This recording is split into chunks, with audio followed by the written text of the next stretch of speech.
This indictment case goes back to his decision to cut state funding from the Public Integrity Unit. KXAN investigator Robert Maxwell has a look at what this locally based team of attorneys does and why they play a critical role in the justice system in Texas. A year ago, August 6th, Travis County DA Rosemary Lemberg appeared before county commissioners, reminding them the Texas Public Integrity Unit was a vital part of the state system of checks and balances. The Public Integrity Unit prosecutes insurance fraud, motor tax, fuels, tax fraud, and government corruption.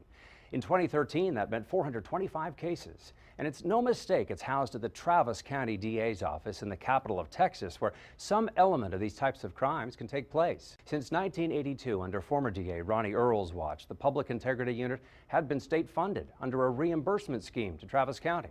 In June 2013, when Governor Perry ordered the funding shut off, the unit was left to fend for itself.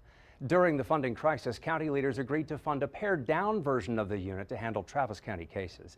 The money came from two local sources, $1.8 million from county tax funds and about $734,000 from forfeited property controlled by the county. This is the same unit which prosecuted U.S. Senator Kay Bailey Hutchison and U.S. Representative Tom DeLay.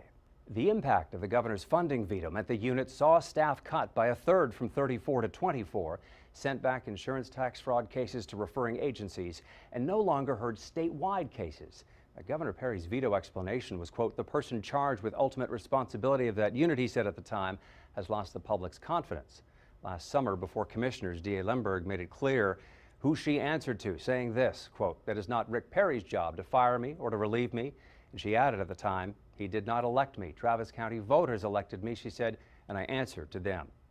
I'm Robert Maxwell, KXAN Investigates.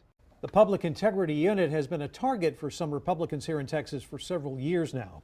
Since it is under the Travis County District Attorney, which has been a Democrat for years, some saw it as anti-Republican. That unit prosecuted House Majority Leader Tom DeLay, eventually leading to his conviction on money laundering and conspiracy charges back in 2010. DeLay once held the second highest job in the House of Representatives. He was sentenced to 3 years in prison, but the punishment was put on hold pending appeals. A lower court overturned the ruling last year. Prosecutors allege that DeLay accepted $190,000 in corporate donations.